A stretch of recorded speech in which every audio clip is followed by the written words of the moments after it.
Indeed, love of God and love of one's neighbors are the two wings through which the soul soars higher to the great height of sanctity.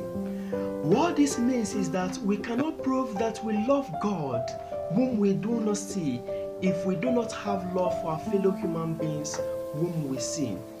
Any man or woman who claims to love God so much and is always in the church and is always doing everywhere you must see him, the person is the rosary, is the Bible, or anything whatsoever, and such person still bear grudges against his brothers or sisters, still hates his brothers and sisters, such person does not really love God.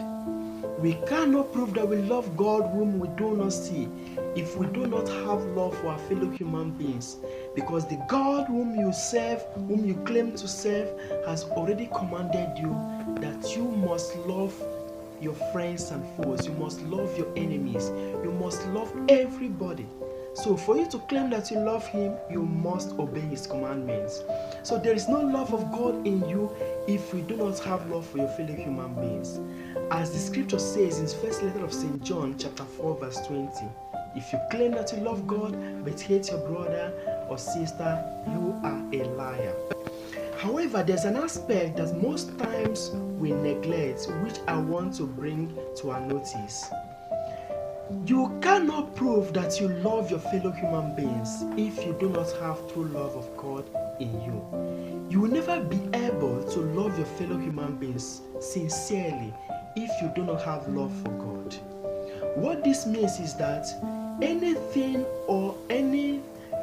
you do for anybody that is contrary to the will of God, all in the name that you want to prove to them how much you love them, is falsehood.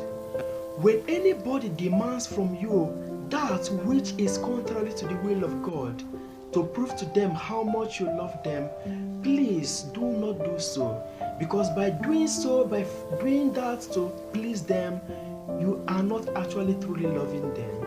That is not love. That is not Christian love, no matter how much you feel that you love them. Such is falsehood. Anytime you love anybody or anything over and above God, you are actually committing sin, and that sin is the sin of idolatry. You don't need to bring wood and bow to them to commit this sin. Anytime you have love for anybody or anything over and above God, you are guilty of the sin of idolatry, and the fate of all those who are guilty of these sins are eternal damnation. Their fate is eternal damnation.